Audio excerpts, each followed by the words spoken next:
Okay, I am going to walk through our week 2 PowerPoint presentation.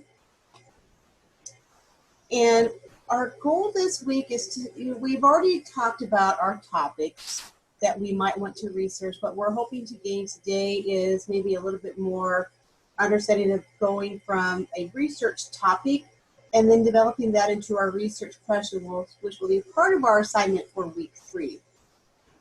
One of the things to think about too, where do you begin? Will you find enough information on this topic to write about? That's part of the research process. And to remember too, a topic is an approach to a subject, one that asks a question, and hopefully that question solves a problem. Also think about questions that may intrigue your researcher. The examples from our book talks about, why do cats rub their faces against us? That's an intriguing question. Why does a coffee spill dry up in the shape of a ring?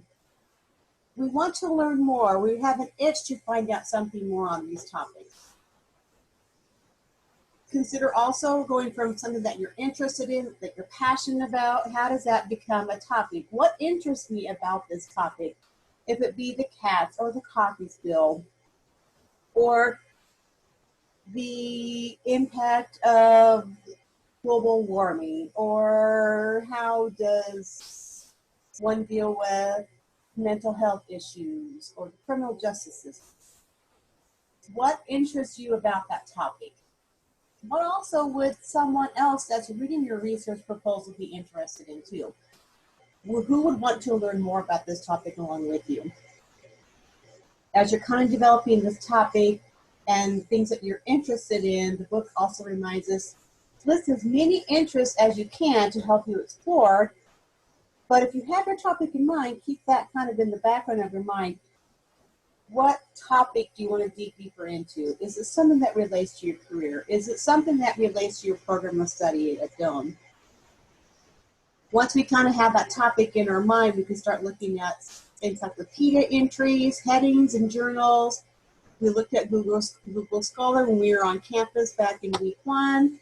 There's all kinds of journals and references and resources out there that might relate to that topic, that might help you then find information to help you develop that topic into a research topic. One of the things one of you mentioned is, I think my topic is too broad. The topic that's too broad, the book gave an example of the history of commercial aviation. Okay, well, the history of aviation goes back to what, the early 1900s? So maybe the narrow topic could be the contribution of the military in developing the DC-3 in the early years of commercial aviation. It's a little bit more specific. That will help you narrow down your research once you begin it.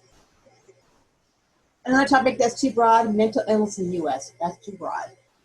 Opioid epidemic, too broad. Free trade with China, too broad. But that last bullet point, given everything that's going on in the world today, I think you can narrow that down and find some very interesting research that has to do with the Chinese trade and imports and exports and tariffs and whatnot that we have so much in the news today.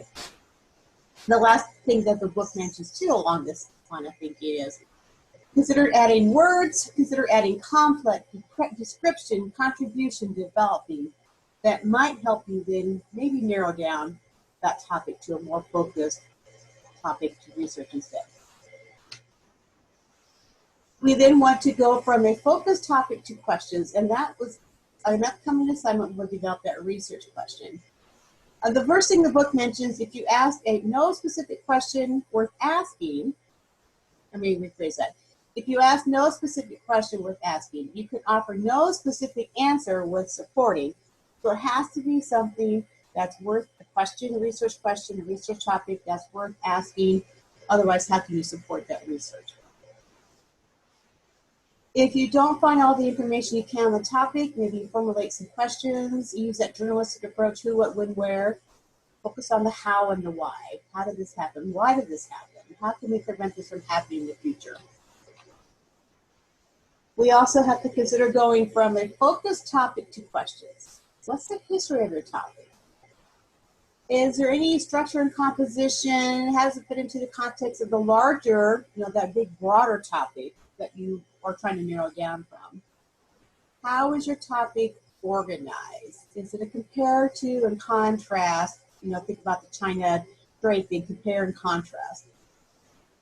If we turn a positive question into a negative one, maybe that's what we're trying to answer, the negative impact of that question. Another thing to think about when we're trying to develop that research question is ask what if? What if the U.S. stopped doing this? Or what if individuals started to do this? When you're digging into some of those resources and references that you're looking for, you might even see questions that the researchers are asking that might be built into an argument that they're presenting or a disagreement that they're presenting. Normally, when people write a research article, sometimes there's something left unanswered, and that could then spur on additional research on that topic. The one other thing the book mentions, other than the what if, is so what? Why is this even significant to anyone to want to read more about?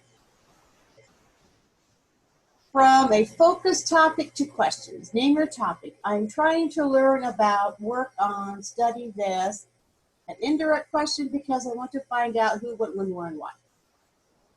Answer the so what. In order to help blank, what is motivating you to want to do this question? Is it in order to help others, in order to help someone that doesn't understand that, in order to help somebody that is suffering from this? And the other thing the book talks about too is another class that you took that you loved. Look for that textbook. Find an internet discussion listserv in that field. Look for information on that topic online. Look to see what your textbook talks about, maybe some of the case studies that your textbook maybe mentioned in the previous class that you really enjoyed. And this, again, is from our textbook reading for this week.